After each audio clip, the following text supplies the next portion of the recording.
How much flow do you get from a variable speed pool pump that's running at 2000 RPM?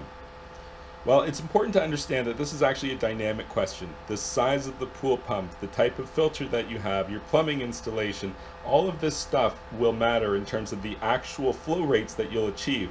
But let's take a look at a real world example here. This is a Pentair Superflow variable speed pump, 1.5 horsepower, running at 2000 RPM. The plumbing is a 2-inch suction line and a single 2-inch pressure side line.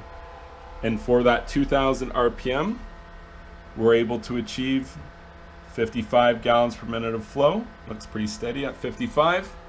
Up here to our power consumption,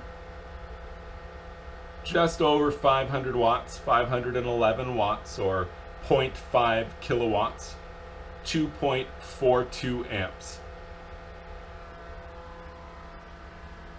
It's a pretty significant amount of flow, considering that we are only at 2000 RPM and only at 500 watts. 500 watts, this pump will draw, less than 2.5 or 2.5 kilowatts, maybe 2.25 kilowatts.